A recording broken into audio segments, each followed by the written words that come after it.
Hi friends, welcome to go green with TV. ഞാൻ ഇന്ന് കഴിഞ്ഞ ഒരു വർഷമായി ഒല യൂസ് ചെയ്യുന്ന ഒരു ഉപഭോക്താവിൻ്റെ അനുഭവങ്ങളാണ് നിങ്ങളോട് ഷെയർ ചെയ്യുന്നത്. നമുക്ക് വീഡിയോയിലേക്ക് വരാം. എന്താണ് അദ്ദേഹത്തിന് പറയാനുള്ളത് നമുക്ക് നോക്കാം. ബ്രോ നമസ്കാരം. ഹായ് നമസ്കാരം. താങ്കൾ ഒല യൂസ് ചെയ്യുന്ന അറിഞ്ഞു, അപ്പോഴത്തേക്കാണ് S1 Pro ആണ് യൂസ് ചെയ്യുന്നത്. ഓക്കെ, എത്ര നാളായിട്ട് യൂസ് ചെയ്യുന്നത്? 14 മാസമായി. എത്ര കിലോമീറ്ററായി? കിലോമീറ്റർ 24,100. ഓക്കെ, നമുക്ക് അതിലേക്ക് പോകുന്നതിന് മുമ്പ് ഒന്ന് പരിചയപ്പെടുത്താവോ? എൻ്റെ പേര് അരുൺകുമാർ. ഞാൻ എൻ്റെ സ്വദേശം തിരുവല്ല കാവുംഭാവമാണ്. ഞാൻ അശോക ഫ്ലവർ മാർട്ട് എന്ന സ്ഥാപനം നടത്തുകയാണ്. എനിക്ക് അശോക ഫ്ലവർ മാർട്ട് ഇവിടെ കാവുംഭാവത്തും പുലിയൂർ കിഴക്കേനടയിലും 2 സ്ഥാപനമുണ്ട്. അപ്പോൾ എൻ്റെ ഡെലിവറി മറ്റുള്ള റിക്വയർമെൻ്റ് ആവശ്യത്തിനൊക്കെ ഞാനെപ്പോഴും വണ്ടി യൂസ് ചെയ്യാറുണ്ട്. നേരത്തെ ഞാൻ യൂസ് ചെയ്തുകൊണ്ടിരുന്നത് TVSൻ്റെ വിഗയായിരുന്നു. അതിൽ എനിക്കത് ഓൾമോസ്റ്റ് ഒരു മാസം 5,000-ഓളം രൂപ പെട്രോൾ ചാർജ് ഇനത്തിൽ തന്നെ ആകുമായിരുന്നു. അതിൻ്റെ സ്ഥാനത്ത് ഇപ്പോൾ ഒലയാകുമ്പോഴത്തേക്ക് നമുക്ക് ആ പൈസ കൊണ്ട് പെട്രോൾ അടിക്കുന്ന പൈസ കൊണ്ട് നമുക്ക് ലോൺ അടയ്ക്കുന്ന സ്ഥിതിയിലേക്ക് വന്നിട്ടുണ്ട്. EMI ലാണ് വണ്ടി എടുത്തത്? EMI ലാണ് വണ്ടി എടുത്തിരിക്കുന്നത്. Okay okay. ഇപ്പം ഒരു വർഷം അല്ലേ? ഒരു വർഷം 2 മാസമായി. 14 മാസം. എത്ര കിലോമീറ്റർ ഓടിയിട്ടുണ്ട്? 24,111 കിലോമീറ്ററായി. 24,111 കിലോമീറ്ററായി. ഓക്കെ, അപ്പോൾ എന്തുകൊണ്ടാണ് ഇലക്ട്രിക് വണ്ടിയിലേക്ക് വരാൻ കാര്യം? ഇപ്പോൾ ഒരു വർഷം മുന്നെയാണ് ഈ വണ്ടി എടുത്തത്. എനിക്കൊന്ന് ആ വണ്ടി ഇറങ്ങിയ സമയം തോന്നുന്നു. ഏത് മോഡൽ ഏതായിരുന്നു? S1 Pro ആയിരുന്നു. ഓക്കെ, ഞാൻ അങ്ങനെ ചോദിക്കാൻ കാര്യം എന്താണെന്ന് വെച്ചാൽ ഇലക്ട്രിക് വണ്ടി ഇപ്പോൾ ഒരു വർഷം ആൾക്കാർ ഇത് ഫെമിലിയറായി. അപ്പോൾ അതിനു മുമ്പ് ആ ഫസ്റ്റ് ടൈമിൽ എടുക്കുമ്പോൾ ഒത്തിരി ആകുലതകൾ എല്ലാവർക്കും ഉണ്ടായിരുന്നു, ബുദ്ധിമുട്ടുകളുണ്ടായിരുന്നു. എന്നെയും അതുപോലെ തന്നെ ഇതാക്കുന്ന ടൈപ്പിലുള്ള ഡീമെറിറ്റ്സ് ആയിട്ടുള്ള കുറേ കമൻസ് വന്നായിരുന്നു. പക്ഷെ ഞാൻ വിചാരിച്ചത് അവർ പറഞ്ഞത് ആദ്യം 60,000 കിലോമീറ്റർ ഈ 3 വർഷത്തിനുള്ളിൽ അവർ 60,000 കിലോമീറ്റർ അല്ലെങ്കിൽ വാറണ്ടി അല്ലെങ്കിൽ 5 വർഷമാണ് അവർ പറയുന്നത്. പക്ഷെ ഞാനിപ്പോൾ 5 വർഷം അല്ലെങ്കിൽ 60,000 കിലോമീറ്റർ 5 വർഷം അല്ലെങ്കിൽ 60,000 കിലോമീറ്ററാണ് അവർ വാറണ്ടി പറയുന്നത്. ബാറ്ററിക്കാണ് ഏറ്റവും കൂടുതൽ കോസ്റ്റ് അവർ പറയുന്നത്. അപ്പോൾ അത് ഇത് റീപ്ലേസ് ആക്കുമെന്ന് അവർ പറയുന്നത്. പക്ഷെ ഞാനിപ്പോൾ ലാസ്റ്റ് ഇപ്പോൾ ജൂൺ ഇപ്പം ഒരു വർഷം ആകുന്നതിന് മുമ്പ് വേറൊരു ടോപ്പ് അപ്പ് ഉണ്ടായിരുന്നു. ഒരു 14,000 രൂപ അടച്ചപ്പോൾ എനിക്ക് 1,00,000 കിലോമീറ്റർ കിട്ടി. വാറണ്ടി ഉണ്ട്. 8 വർഷത്തേക്ക് യൂസ് ചെയ്യാം. 8 വർഷം അല്ലെങ്കിൽ 1,00,000 കിലോമീറ്റർ യൂസ്. അപ്പോൾ ഞാൻ ചോദിച്ചു വന്നത്, അപ്പോൾ അങ്ങനെ ആൾക്കാർ പേടിച്ച് ചെയ്യുന്നൊരു സമയത്ത് എന്തുകൊണ്ടാണ് നിങ്ങൾ ഇലക്ട്രിക് വണ്ടിയിലേക്ക് പോകാൻ കാര്യം? കാരണം അന്ന് ഇതിന് നല്ല വിലയുണ്ട്. അത്ര രൂപ? അതെ, മറ്റുള്ള വണ്ടികളെ അപേക്ഷിച്ച് നല്ല വിലയുണ്ടായിരുന്നു. എന്നാലും എത്ര രൂപയായി ഇതിന്? അന്ന് 1,47,000 രൂപയോളം. അപ്പോൾ സബ്സിഡി കഴിഞ്ഞിട്ടുള്ളതായിരുന്നു. അന്ന് 67,000 20,000 രൂപ സബ്സിഡിയും ചാർജും. അല്ല, അപ്പം നിങ്ങൾ അതേ സെഗ്മെന്റ് വരുന്ന പെട്രോൾ വണ്ടിയുടെ വില ചോദിച്ചില്ലായിരുന്നു? അതേ ടൈപ്പിലുള്ള സ്വിഫ്റ്റ് ഏതാണ്ട് 1,00,000 ആ സംതിങ് വരുന്നുണ്ടായിരുന്നു. പക്ഷെ നമ്മളുടെ അപ്പോഴത്തെ ആ പെട്രോളിൻ്റെ ചാർജും പിന്നെ കൂടി വരുന്ന ഫ്യൂവലിൻ്റെ ചാർജ് വളരെ കൂടി വരികയാണ്. ഈ മാറിക്കൊണ്ടിരിക്കുന്ന ഈ ജീവിത ചെലവുകൾക്കും ഇത് നടക്കത്തില്ലായിരുന്നു. അതുകൊണ്ട് അപ്പം ഞാനൊരു ഓപ്ഷനായിട്ട് ഇത് എടുത്തതാണ്. ഓക്കെ. അപ്പോൾ നിലവിൽ നിങ്ങൾക്ക് പെട്രോൾ അടിക്കുന്ന കാശ് EMI അടച്ചുകൊണ്ടിരിക്കുകയാണ്. ഓക്കെ. അപ്പം ആ പെട്രോൾ കാശ് കൊണ്ട് EMI അടഞ്ഞു തീർന്നോളൂ. അതെ. അത് കഴിയുമ്പോൾ നമുക്കിത് ലാഭമാണ്. അതെ. സ്ക്രാപ്പിന് ഇത് ചെയ്താൽ പോലും 5 വർഷം കൊണ്ട് ഈ കമ്പനി പറയുന്ന രീതിയിൽ 1,00,000 കിലോമീറ്റർ ഓടിക്കഴിഞ്ഞാൽ ഏതാണ്ട് ഓൾമോസ്റ്റ് 2 ലക്ഷത്തിന് മേൽ രൂപ നമ്മൾ ലാഭം വരുന്നുണ്ട്. ഓക്കെ, ഇപ്പം നമ്മൾ ഒരു വർഷം 14 മാസം ഉപയോഗിച്ചു 24,000 കിലോമീറ്റർ താങ്കളുടെ വാഹനം ഓടിയിട്ടുണ്ട്. അപ്പോൾ ഈ ഇത്ര നാളത്തെ എക്സ്പീരിയൻസ് വെച്ച് ഫിനാൻഷ്യലി എന്തെങ്കിലും ബെനിഫിറ്റ് ഉണ്ടായിട്ടുണ്ടോ? ഫിനാൻഷ്യലി പിന്നെ വളരെയധികം ബെനിഫിറ്റ് ഉണ്ട്. ഇപ്പം നമുക്ക് ചെറിയൊരു ഓർഡർ ആണെങ്കിൽ പോലും നമുക്കത് കൊണ്ട് കൊടുക്കാം. എന്ന് വെച്ചാൽ നേരത്തെ എന്ന് വെച്ചാൽ നമ്മൾ വീഗോയുടെ പെട്രോൾ അടിക്കുന്ന പൈസ വെച്ച് നമുക്ക് നോക്കുമ്പോൾ നമുക്ക് ആ ഓർഡർ എടുക്കാൻ പറ്റത്തില്ല. നമുക്ക് ആ പൈസ ആ പെട്രോൾ അടിക്കുന്ന പൈസയ്ക്ക് അവിടെ കൊണ്ട് കൊടുത്ത് എന്താ കിട്ടാനാന്നുള്ള രീതി. പക്ഷേ ഇപ്പം നമുക്കത് അപേക്ഷിച്ച് ചെറിയ ഓർഡർ ആണെങ്കിലും നമുക്ക് അവിടെ കൊണ്ട് കൊടുത്താൽ കസ്റ്റമേഴ്സിന് സാറ്റിസ്ഫൈഡ് ആണ്. നമുക്കും കൂടുതൽ ഓർഡർ പിടിക്കാനുള്ളൊരു നമുക്ക് ബിസിനസ് കൂട്ടാൻ പറ്റുന്നുണ്ട്. അപ്പോൾ ഞാൻ ചോദിച്ചോട്ടെ, 24,000 കിലോമീറ്റർ ഓടിയെന്ന് പറഞ്ഞു. അപ്പോൾ ഇതിൻ്റെ അകത്ത് സാമ്പത്തിക ലാഭം ഉണ്ടെന്ന് പറഞ്ഞു. അത് നിങ്ങൾ അനലൈസ് ചെയ്തിട്ടുണ്ട്? എത്രത്തോളം ഉണ്ടെന്ന് അനലൈസ് ചെയ്ത് അതാ പറഞ്ഞത്. ഇപ്പം നമ്മൾ അടയ്ക്കുന്ന പൈസ, ഈ പെട്രോൾ അടിക്കുന്ന പൈസയ്ക്ക് നമ്മൾ ഓൾമോസ്റ്റ് EMI അടയ്ക്കുന്ന രീതിയിലേക്ക് എത്തിയിരിക്കുന്നു. അതെനിക്ക് മനസ്സിലായി. ഞാൻ പറഞ്ഞ ഇപ്പം 24,000 കിലോമീറ്റർ ഓടിയെന്നുള്ള മറ്റുള്ള ഇത് നോക്കിയാലും ഇപ്പം പെട്രോൾ വണ്ടി ആയിരുന്നെങ്കിൽ നമുക്ക് ഒരു വർഷം എങ്ങനെയായാലും ഒരു 16,000-7,000 രൂപ മെയിൻ്റെനൻസ് കോസ്റ്റിലും ആവും. അതിൻ്റെ സ്ഥാനത്ത് ഇതിന് 1500 രൂപ ഞാൻ ആകെപ്പാടെ ബ്രേക്ക് പാഡ് മാത്രമേ മാറിയിട്ടുള്ളൂ ഈ ഒരു വർഷത്തിനിടയ്ക്ക്. പിന്നെ ബാക്കിയുള്ള ചാർജ് എല്ലാം കമ്പനിയുടെ ഇതുണ്ടായിരുന്നു. പിന്നെ ഇടയ്ക്ക് ഇതുവരെ ഈ ഒരു വർഷത്തിനുള്ളിൽ ചാർജറും കംപ്ലൈൻറ്റ് വന്നു. അപ്പോൾ അവർ പുതിയ ചാർജർ എനിക്ക് തന്നു. അതുകൊണ്ട് തന്നെ അതും ഇപ്പം റീപ്ലേസ് ആയി, കുഴപ്പമൊന്നുമില്ല, ഫ്രീ ആയിട്ടായിരുന്നു. അപ്പോൾ ഒരു വർഷത്തിനുള്ളിൽ 1400 ഏതാ ഇതിന് വന്ന ചിലവ്? 1400 രൂപ. 1400 രൂപ. അത് ബ്രേക്ക് പാഡ് മാറിയതാണ്. അപ്പം നമ്മളിപ്പം പെട്രോൾ വണ്ടി ആണെങ്കിലും നമ്മളിപ്പം ഞാൻ പറയട്ടെ, ഈ വർഷം കഴിഞ്ഞപ്പോഴാണ് ഈ വണ്ടിയുടെ ടയർ വരെ മാറിയത്. ടയർ മാറി 1500 രൂപ. അങ്ങനെ ഒരു വർഷം നോക്കിയാൽ 3000 രൂപ ഞാൻ ചിലവാക്കിയിട്ടുള്ളൂ ഈ വണ്ടി. അത് ടയർ മാറി ബ്രേക്ക് പാഡ് മാറിയതാണ്. അതിപ്പം നമ്മൾ പെട്രോൾ വണ്ടി ആണെങ്കിലും മാറണം. തീർച്ചയായിട്ടും. ഞാൻ ചോദിച്ചാൽ മറ്റ് ചിലവുകളാണ്. ഇപ്പം നമുക്ക് സാധാരണ വരുന്നത് ഓയിൽ ചേഞ്ച് ചെയ്യേണ്ടി വരും, മറ്റ് കംപ്ലൈൻറ്റുകൾ വരും. ഇപ്പം നമ്മളിപ്പം ടയർ മാറുന്നു അല്ലെങ്കിൽ ബ്രേക്ക് പാഡ് മാറുന്നു, ഇതൊന്നും ഇതിൻ്റെ അകത്ത് വരുന്നതല്ല. മീൻസ് വരുന്നതല്ല വെച്ചാൽ അത് പെട്രോൾ വണ്ടിയാണെങ്കിലും നമ്മൾ ചെയ്യണം. അപ്പം അതേ സ്ഥാനത്ത് നമ്മൾ ഇലക്ട്രിക് ഉപയോഗിച്ചപ്പോൾ അത് ചെയ്യുന്നു എന്ന് കരുതിയാൽ മതി. അത് മാറ്റി നിർത്തിയാൽ എന്ത് ചിലവ് വന്നിട്ടുണ്ടോ? അത് മാറ്റി നിർത്തിയാലും ഇപ്പം ഞാൻ പറയുന്നത് ഇപ്പോൾ മറ്റുള്ള ഇത് കോസ്റ്റ് ഇപ്പം നമ്മളിപ്പോൾ ഇപ്പം പൊല്യൂഷൻ്റെ തന്നെ ഇപ്പം നമ്മൾ പെട്രോൾ വണ്ടിയാണ് 6 മാസം കൂടുമ്പോൾ 2 പ്രാവശ്യം തന്നെ പൊല്യൂഷൻ എടുക്കണം. പിന്നെ ഇപ്പോൾ പുതിയൊരു നിയമം വന്നിട്ടുണ്ട്. പൊല്യൂഷൻ എടുത്തു കഴിഞ്ഞാൽ അത് റീടെസ്റ്റും വരുന്നുണ്ട്. ചിലതിനാണെങ്കിൽ ഫ്യൂവൽ കൂടുതലാണെന്ന് പറഞ്ഞാൽ അവർ പിന്നെ റീടെസ്റ്റ് അടിച്ചു കഴിഞ്ഞാൽ പിന്നെ നമ്മളത് ശരിയാക്കാൻ കൊണ്ടുപോയിട്ട് പിന്നെ വർക്ക്ഷോപ്പുകാരൻ പറയുന്ന പൈസയും കൊടുത്ത് നമ്മളത് ശരിയാക്കി തിരിച്ചു വരുമ്പോൾ നമുക്ക് 1500-2000 രൂപ അതിൽ തന്നെ മുടക്കണം. ഇത് ഈ ഫ്യൂവൽ നമുക്ക് പൊല്യൂഷൻ്റെ ഒരു ഇതേ വരുന്നില്ല ഇതിനകത്ത്.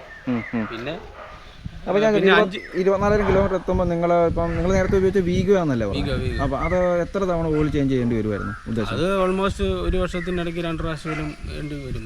ഒരു വർഷമൊന്നുമല്ല, കിലോമീറ്റർ കണക്കല്ലേ? കിലോമീറ്റർ 5000 ഒക്കെ ആകുമ്പോൾ ഓൾമോസ്റ്റ് 2-3 പ്രാവശ്യം. ഇതിനോട് ഒരു 5 തവണ മാറേണ്ടി വരുമായിരുന്നു. 5 പ്രാവശ്യം. അപ്പോൾ അതിന് എത്ര രൂപ ചിലവ് വരുമെന്ന് കാൽക്കുലേറ്റ് ചെയ്തിട്ടുണ്ടോ? അത് ഓൾമോസ്റ്റ് ഇപ്പോൾ 10,500 രൂപയല്ലേ ഇപ്പോൾ അത്. അപ്പോൾ അതും ഇതിനകത്ത് ലാഭമായിട്ട് കണക്ക് കൂട്ടേണ്ടി വരും. ഓക്കെ, നിങ്ങൾ പെട്രോൾ എക്സ്പെൻസിൽ എന്ത് ലാഭം വന്നിട്ടുണ്ടാവും? അത് ചിന്തിച്ചിട്ടുണ്ടോ?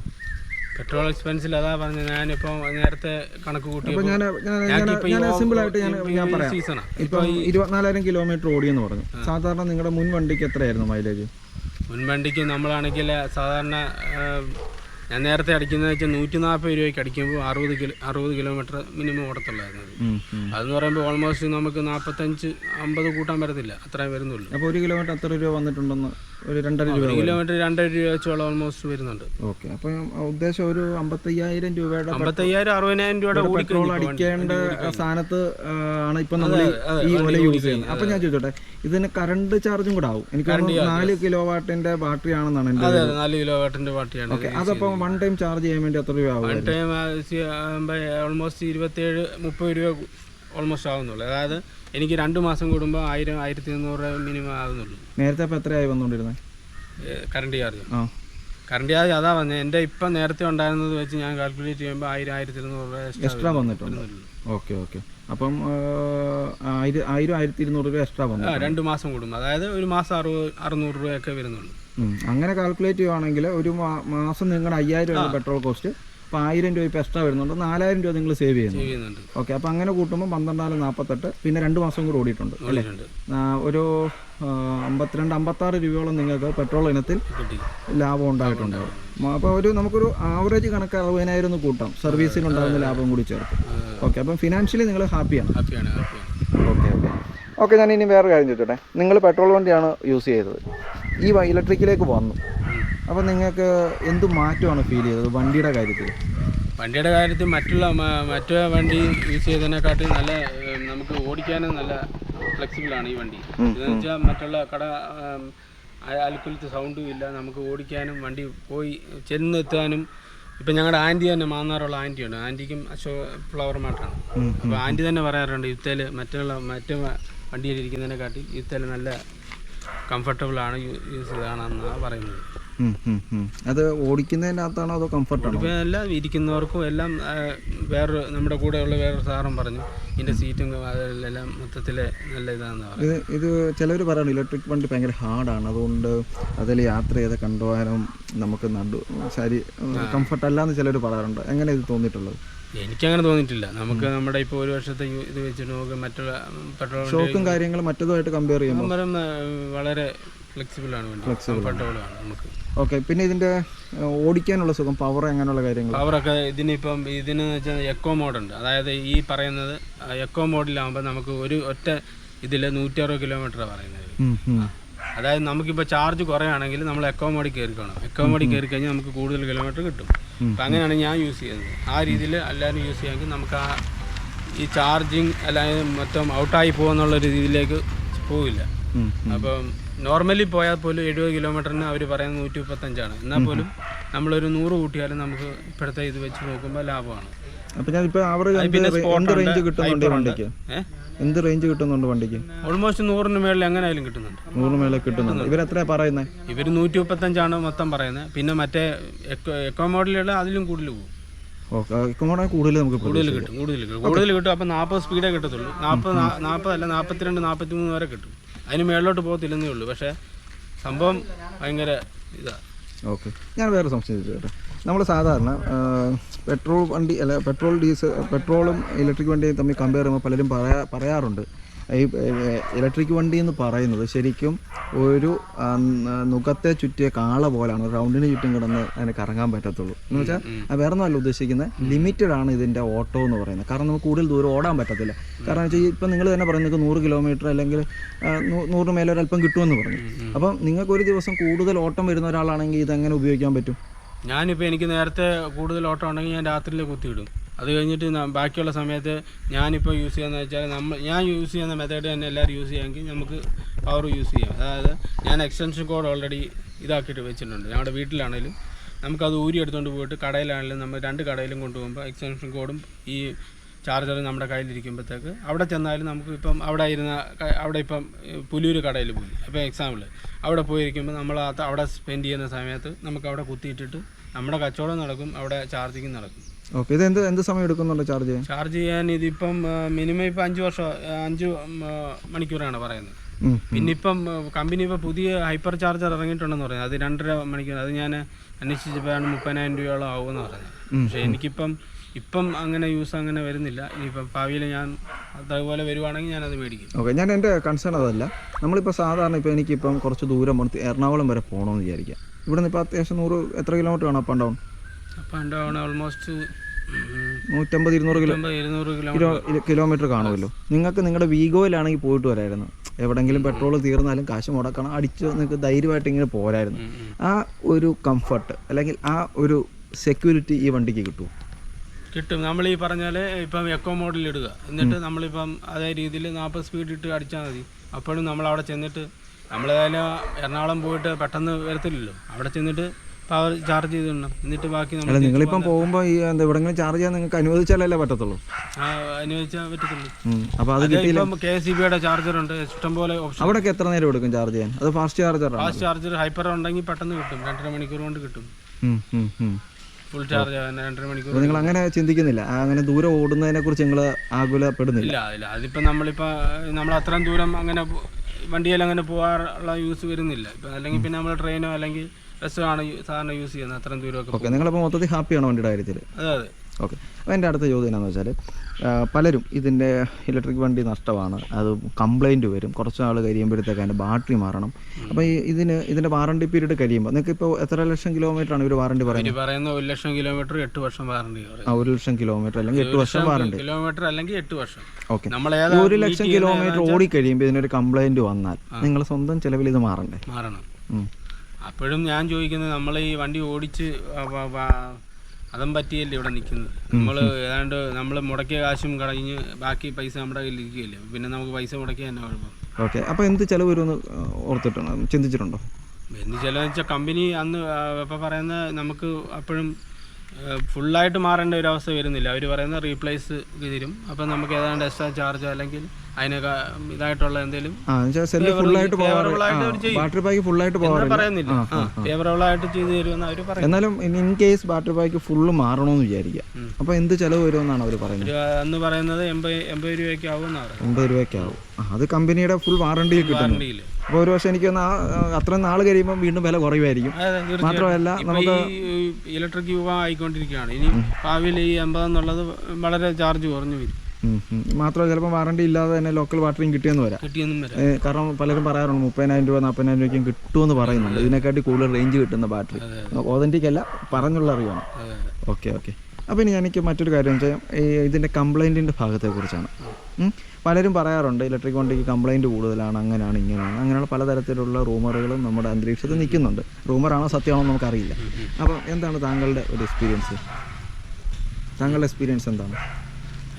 കംപ്ലൈൻറ്റ് ഈ പറഞ്ഞ പോലെ നമ്മൾ ഈ ഇത്രയും വണ്ടി ഉള്ളപ്പം അവിടെ തിരുവല്ലയിലാണ് ഞാൻ എടുത്തത്. അപ്പോൾ അതിൻ്റെ സർവീസിൽ പോയാലും അവർ ഇപ്പോൾ ഒരാഴ്ചയൊക്കെ എടുക്കുന്നുണ്ട്. നമ്മൾ വണ്ടി എടുത്താൽ എന്ന് വെച്ചാൽ അവരെയും കുറ്റം പറഞ്ഞിട്ട് കാര്യമില്ല. എന്ന് വെച്ചാൽ അവർക്കും ഈ വണ്ടി ഇത്ര ഇറങ്ങി ചെല്ലുമ്പോൾ അതിൻ്റെ ആയിട്ടുള്ള സർവീസ് വരുന്നുണ്ട്. അപ്പം ആ ഒരു ടൈം അത് എടുക്കുന്നുണ്ട്. ഒരാഴ്ച എന്ത് സാധാരണ സർവീസിനോ? സാധാരണ സർവീസ് അല്ല, നമുക്കിപ്പോൾ ഇതിന് സർവീസ് ഇല്ലെന്നല്ലേ? സർവീസ് ഇല്ല. നമുക്കിപ്പോൾ എന്തെങ്കിലും ഒരു കംപ്ലൈൻറ്റ് ഈയിടെ എനിക്ക് ഇതിൻ്റെ ഒരു ഇത് മൊത്തത്തിലൊരു ഇത് കാണിച്ചായിരുന്നു, വണ്ടി മൂവ് ആകുന്നില്ല, പെട്ടെന്നൊരു മൂവ് ആകുന്നില്ല. പിന്നെ അത് കഴിഞ്ഞ് പിന്നെ അവർ പറഞ്ഞു ഇതിൻ്റെ എന്തോ വയറിംഗ് കിറ്റ് എന്തോ മാറ്റമുണ്ട്, എന്നെങ്കിൽ ഇത് ശരിയാകത്തുള്ളൂ എന്ന് പറഞ്ഞു. അപ്പോൾ അവിടുന്ന് കമ്പനിയിൽ നിന്ന് അത് അയച്ചു വന്നിട്ട് പിന്നെ അവർ ഈ നമ്മൾ പോയ സാധനം ഇവർ ഡിസ്പ്ലേ ഇത് വെച്ച് വാട്സപ്പിൽ അയച്ചു കൊടുത്ത് പിന്നെ അവിടുന്ന് വരുന്ന ആ സമയം ഒരാഴ്ച പിന്നെ അങ്ങനെ വന്നപ്പം ഒരാഴ്ച കിടന്നു. പക്ഷെ അവിടെ വണ്ടി കൂടുതൽ പെരുകുന്നതുകൊണ്ടാന്ന് പറയാൻ കാര്യമില്ല. വണ്ടി കൂടുതൽ പെരുകുമ്പോൾ അവർക്ക് കൂടുതൽ ലാഭമുണ്ട്. അപ്പോൾ സ്വാഭാവികം അതനുസരിച്ച് സർവീസ് ഫെസിലിറ്റി അവർ ഒരുക്കേണ്ടതാണ്. സ്റ്റാഫിനെ റിക്രൂട്ട്മെന്റ് ചെയ്യണം, എന്നെങ്കിൽ ഈ കമ്പനിക്കും ഇതായിട്ട് വരത്തുള്ളൂ. മറ്റെന്തെങ്കിലും ഞാൻ ചോട്ടെ, നമുക്ക് വളരെ എന്തെങ്കിലും വലിയ ബുദ്ധിമുട്ടുകൾ ഈ വാഹനം മൂലം ഉണ്ടായിട്ടുണ്ടോ സർവീസ് സംബന്ധമായിട്ട്? സർവീസ് സംബന്ധമായിട്ട് ഈ പറഞ്ഞ ഇതേ ഉള്ളൂ. നമ്മൾ ആ ഒരാഴ്ച ടൈം എടുത്തു. പക്ഷേ നമുക്ക് ആ സമയത്ത് പിന്നെ വേറൊരു വണ്ടി, നമ്മുടെ ഒരു കസിൻ്റെ തന്നെ വണ്ടി ഉള്ളതുകൊണ്ട് നമ്മൾ വേറെ ബുദ്ധിമുട്ട് വന്നില്ല. ആ സമയത്ത് നമ്മൾ വണ്ടി എടുത്തു. പക്ഷേ നമ്മൾ ആ ഒരാഴ്ച കൊണ്ട് അവനെ പെട്രോൾ അടിച്ചപ്പോൾ പിന്നെ നമ്മുടെ ഇടപാട് ചെയ്തു. അപ്പം നമ്മൾ ഈ വണ്ടിയെ പറ്റി ആലോചിച്ചേട്ടാ, നമ്മൾ ഈ ഒരാഴ്ച കൊണ്ട് ഇത്രയും പെട്രോൾ അടിച്ച് നമ്മുടെ ഇരുന്നപ്പം അതൊന്നും അറിയുന്നേ ഇല്ല എന്ന് ആ രീതിയിൽ നമ്മൾ ചിന്തിക്കുക. ഓക്കെ, ഞാൻ ഒറ്റ വാക്കിൽ ഇതിൻ്റെ പോസിറ്റീവായിട്ട് ആരെങ്കിലും എന്തെങ്കിലും ചോദിച്ചാൽ എന്താണ് നിങ്ങൾ പറയുക? നെഗറ്റീവ് സൈഡ് ചോദിച്ചാൽ എന്തൊക്കെയാണ് പറയുന്നത്? പോസിറ്റീവ് സൈഡ് ഞാൻ ചോദിച്ചു കഴിഞ്ഞാൽ നമുക്ക് EMI അടയ്ക്കുന്ന പെട്രോൾ അടിക്കുന്ന പൈസക്ക് EMI അടച്ചു പോകും. EMI എടുക്കുന്നതാണ് നല്ലത്. നമുക്ക് എപ്പോഴും ഇത് എടുക്കേണ്ട EMI എടുത്താൽ നമുക്ക് പെട്രോൾ അടിക്കുന്ന പൈസക്ക്. ഇപ്പോൾ സാധാരണക്കാർ ഇപ്പോൾ ഓൾമോസ്റ്റ് മിക്കവരും എടുക്കുന്ന EMIക്കാണ്. അത് പെട്രോൾ വണ്ടിയാണല്ലോ അങ്ങനെയാണ് എടുക്കുന്നത്. അവന് വരുന്ന ആ പെട്രോൾ ഇനത്തിൽ അവന് കിട്ടുന്ന ലാഭം കൊണ്ട് അവൻ്റെ EMI അടഞ്ഞു പോകും. അതെ, തീർച്ചയായിട്ടും. ഓക്കെ, പിന്നെ ഇതാ സർവീസും നമ്മൾ കറക്റ്റായിട്ട് നല്ല രീതിയിൽ ചെയ്യാമെങ്കിൽ ഈ വണ്ടി ഒരു വിപ്ലവമാവും. ശരിക്കും പറഞ്ഞാൽ നമ്മുടെ കമന്റ് അതാണ്. എന്ന് വെച്ചാൽ നല്ല രീതിയിൽ സർവീസും കൊടുക്കാമെങ്കിൽ. അപ്പം ബ്രോ ഇതിന്റെ സാമ്പത്തിക ലാഭമാണ് ഏറ്റവും കൂടുതൽ കൺസിഡർ ചെയ്യുന്നത്. അതെ, തീർച്ചയായിട്ടും. പിന്നെ ഇതിന്റെ കംഫർട്ടും. ഓക്കെ. പിന്നെ നെഗറ്റീവായിട്ട് എന്തെങ്കിലും? നെഗറ്റീവായിട്ട് പറയുന്നത് ഇനിയിപ്പം കൂടുതൽ ചാർജർ, ഇപ്പോൾ ഈ ഹൈപ്പർ ചാർജർ സ്റ്റേഷൻ വരണം. കമ്പനിയുടെ ആണെങ്കിലും മറ്റുള്ള ഇതിലാണെങ്കിലും. ഇപ്പം നമ്മൾ പേഴ്സണലായിട്ട് ഓരോരുത്തർ എടുക്കുന്ന ഹൈപ്പർ ചാർജർ ഇതുകൂടെ വരാമെങ്കിൽ ഈ പെട്രോൾ പമ്പ് മാതിരി ഹൈപ്പർ ചാർജറും വരുന്ന ഒരു ഓൾമോസ്റ്റ് എല്ലായിടത്തും ഇങ്ങനെ പോസ്റ്റിലൊക്കെ വെച്ചിട്ടുണ്ടല്ലോ. അത് KCBയുടെ അത് സാധാരണ ഇത് വരുന്നുള്ളൂ. അല്ല, ഹൈപ്പർ ചാർജറോട് വരുവാണെങ്കിൽ ഈ ഇലക്ട്രിക്കിൻ്റെ ഒരു യുഗമായിരിക്കും ഇനി വരുന്നത്. ഓക്കെ, ഈ ഏതെണ്ണം അങ്ങനെയൊക്കെ വെച്ചിട്ടുണ്ടെന്ന് പറയാം. അപ്പോൾ അവിടെ നിങ്ങൾക്ക് ഇത് ചാർജ് ചെയ്യാൻ പറ്റത്തില്ലേ? ഏതുണ്ട് ഇതിൻ്റെ അതും തമ്മിൽ എനിക്ക് തോന്നുന്നു അതിൻ്റെ ചാർജർ തമ്മിൽ വ്യത്യാസമുണ്ട്. ഓക്കെ ഓക്കെ ഓക്കെ ഏതെന്നെക്കാട്ടി കുറച്ചുകൂടെ റേഞ്ച് ഇതിന് കൂടുതൽ കിട്ടുന്നുണ്ട്. Okay okay. അപ്പോൾ ഞാൻ ലാസ്റ്റായിട്ട് ഉള്ള ചോദ്യം എന്താണെന്ന് വെച്ചാൽ, ഇനി ഒരാൾ താങ്കളോട് ഒരു ഇലക്ട്രിക് വണ്ടി എടുക്കണം എന്നൊരു അഭിപ്രായത്തോടു കൂടി വരിക എന്ന് വിചാരിക്കുക, ആളെ പ്രോത്സാഹിപ്പിക്കുമോ ഇല്ലെങ്കിൽ എന്തായിരിക്കും താങ്കൾക്ക്? തീർച്ചയായിട്ടും പ്രോത്സാഹിപ്പിക്കത്തേ ഉള്ളൂ. എന്താ വെച്ചാൽ നമുക്ക് കിട്ടിയ അഡ്വാൻറ്റേജ് മറ്റുള്ളവർക്കും കിട്ടണം എന്നുള്ള ആഗ്രഹമുള്ളത് നമ്മൾ. പിന്നെ നമ്മളപ്പം ഡീമെറിറ്റ്സ് കൂടെ പറഞ്ഞു കൊടുക്കും. ഇന്നതൊക്കെയാണ് സംഭവം, ഇതൊക്കെ നിങ്ങൾക്ക് ഇതുണ്ടെങ്കിൽ നിങ്ങൾക്ക് ഓടിക്കുക. ഞാനിപ്പോൾ ഒരാളൊക്കെ ഇപ്പം നോർമലി ഇപ്പം അധികം ഓട്ടോ ഇല്ലാത്തവർക്ക് ഞാൻ പറയുന്നത് യൂസ് ചെയ്യരുത്, എടുക്കില്ലെന്ന് മാത്രമേ പറയുന്നത്. എന്നാ വെച്ചാൽ നമുക്കത് മുതലാകത്തില്ല. അതായത് ഇപ്പം തിരുവല്ലയിൽ നിന്ന് കാമ്പാൻ വരെ പോകുന്ന ഒരാൾക്ക് ഇലക്ട്രിക് വണ്ടിയുടെ ആവശ്യമില്ല. ഈ ഒല വണ്ടി എടുത്തിട്ട് ഒരു കാര്യമില്ല. എന്നാൽ അതിൻ്റെ സ്ഥാനത്ത് എന്നെ പോലെ ഇപ്പം അത്രയും ഒരു ദിവസം ഡെയിലി എങ്ങനെയായാലും കുറഞ്ഞത് 70-80 കിലോമീറ്റർ ഡെയിലി ഓടുന്നു. അല്ലെങ്കിൽ ഇപ്പോൾ ഈ സീസൺ ആകുമ്പോൾ നമ്മൾ അതിലും കൂടുതൽ ഓടുന്നു. അപ്പം നമ്മൾ ആ പെട്രോളിൻ്റെ വെച്ച് കൂട്ടുവാണെങ്കിൽ ഈ 5000 എന്ന് ഞാൻ നേരത്തെ പറഞ്ഞ അതൊന്നുമല്ല, 8000 ചിലപ്പോൾ 7000 ഒക്കെ വരും. അപ്പോൾ ആ സമയത്ത് നമുക്ക് ഈ പെട്രോൾ അടിക്കാതെ കിടന്ന് ഓടിക്കൊണ്ടിരിക്കുക, വണ്ടി കയറി അപ്പോൾ അങ്ങനെയുള്ള ഇതിൽ വെച്ച് നോക്കുമ്പോൾ സാധാരണ നിലവിൽ ഇപ്പം കുറച്ച് ഓട്ടോ ഉള്ളവർക്ക് ഇത് എടുത്തിട്ട് കാര്യമില്ല. നമുക്ക് അല്ലാതെ എടുക്കുന്നവർക്ക് ഇത് ലാഭമാണ്, അതേ പറയാറുള്ളൂ. പിന്നെ നമുക്കിപ്പോൾ 1 വർഷമായി. ഇനിയിപ്പം മറ്റുള്ള ഇതൊന്നും ദൈവം അനുഗ്രഹിച്ച് വേറെ ഇതൊന്നും വന്നില്ലെങ്കിൽ നമുക്ക് ഇത് വളരെ ലാഭകരമായിട്ടാണ് ഇരിക്കുന്നത്. താങ്കൾ പറഞ്ഞ കണക്ക് വെച്ചാണെങ്കിൽ ഒരു 2 വർഷം കൂടി വണ്ടി ഓടിച്ചാൽ നമ്മുടെ അടയ്ക്കുന്ന പൈസ മുതലായി. വണ്ടിക്ക് മുടക്കിയ പൈസ നമുക്ക് തിരിച്ചു മുതലായി.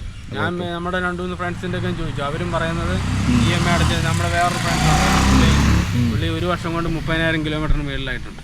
പുള്ളി പറയുന്നത് പുള്ളിയുടെയും EMI അടയ്ക്കുന്ന പൈസ മുതലായെന്നുള്ള രീതിയിലാണ് പുള്ളിക്കും നല്ല കംഫർട്ടബിളാണ്. പുള്ളിക്കും ഇതുപോലെ ഫ്ലവറിൻ്റെ പരിപാടിയാണ്. പുള്ളി ഇതുപോലെ തന്നെ ഓട്ടമാണ്. ഓക്കെ, വളരെ ഉപകാരം ബ്രോ, താങ്കളുടെ ഒരു വർഷത്തെ ഒരു എക്സ്പീരിയൻസ് നമ്മളോട് ഷെയർ ചെയ്തതിന്. അപ്പോൾ ഫ്രണ്ട്സ്, നിങ്ങൾ അദ്ദേഹത്തിൻ്റെ വീഡിയോ കണ്ടുപോലെ ഇദ്ദേഹം ഇവിടെ കാവുമ്പാവം പിന്നെ പുലിയൂർ അല്ലേ, ഈ 2 സ്ഥലത്തായിട്ട് ഫ്ലവർ മാർട്ട് നടത്തുകയാണ്, ഫ്ലവർ ഷോപ്പ് നടത്തുകയാണ്. അപ്പോൾ ഈ തിരുവല്ല ഈ ഭാഗത്തുള്ളവരാണെന്നുണ്ടെങ്കിൽ നിങ്ങൾക്ക് ഫ്ലവറിൻ്റെയൊക്കെ ആവശ്യം വരുവാണെങ്കിൽ അദ്ദേഹത്തെ കോൺടാക്ട് ചെയ്യാം. അദ്ദേഹത്തിൻ്റെ നമ്പർ ഞാൻ ഡിസ്ക്രിപ്ഷൻ ബോക്സിൽ കൊടുത്തിട്ടുണ്ടാവും. ഓക്കെ, മറ്റൊരു വീഡിയോയിലൂടെ നമുക്ക് വീണ്ടും കാണാം. Thank you.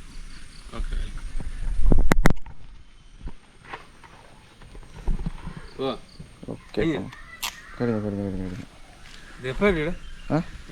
വാട്സപ്പിൽ ഇട്ടാൽ മതി. വാട്സപ്പിലൊന്നും ഇടല് നടക്കത്തൊന്നുമില്ല.